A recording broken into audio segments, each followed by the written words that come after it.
Hello everyone, this is Terry with My Photo Borders. I have a new design called Circles. I'd like to share with you and just go over it a little bit and show you how it works. So let's go ahead and get started. I'm going to hide the baseball model here. So first off, take a look at the center section here. You see the grass. So I've included several different layers so that you can use this for other sports. So to start with, I have just a plain circle. And you can change the color here where it says center circle color. You can just change it to whatever you like in case you don't want to use any of the other textures. I have a wood texture. I have a second wood texture which is a little darker. We have a dirt texture and a second dirt texture which is a little different.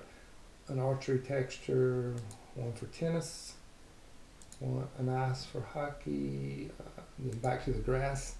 And then we also have a wrestling mat.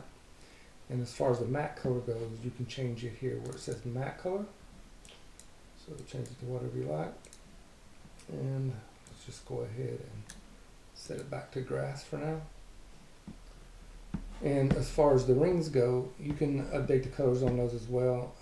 Typically I just right mouse click where the ring is. Here's the inner text ring color. As you can see, you can change it, whatever you choose, and then the outer ring text color here, same thing, change it if you like. And then the stars themselves, you can change those as well to whatever you choose. That's pretty much it for the rings and updating the center section. I would say that you can add any texture in here if you have other textures you'd like to include.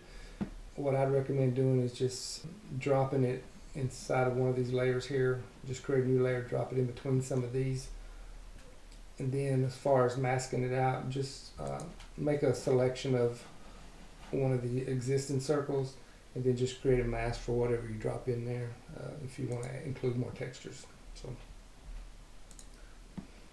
okay, so the most important thing here is the text I want to go over with you. It may be confusing for some if you've never put text on a circle. Some people may just start typing in here. Typically what I do is click on the text layer, come to find and replace text.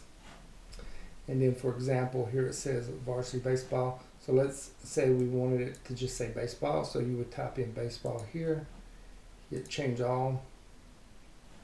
Okay, and then if you notice we have a lot of blank space because we took away a lot of the characters, took away the varsity. At this point, just come to the character tool right here where you see I've got 176 in here. This is the tracking of the text. Just start bumping it up. I'm just going to choose a random number. Let's say 500. You can still see we need to go a lot more. Let's go 600.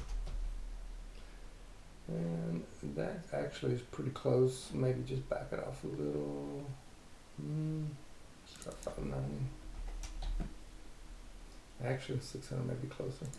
We'll just say 600 and you can like tweak that to whatever text you use just to get it to wrap fully. What I'm looking for is that I got equal spacing between the dashes here. So that's pretty much it. The text itself, like I say, here's the team name text. It's got a font color here. Just double click on it. You can update it there as well. And as far as the text that I've got green, you can just update it from the character here. So that is pretty much it as far as the ability to change it. Like I say, you can customize it even further if you want. I think it actually looks better to leave this background gray. But if you did want to change it, down here where it says background color, we did include that option in there as well. But I personally like the gray color. That's it. If you have any questions about the template, just feel free to shoot me an email or give us a call. Thank you very much. Bye-bye.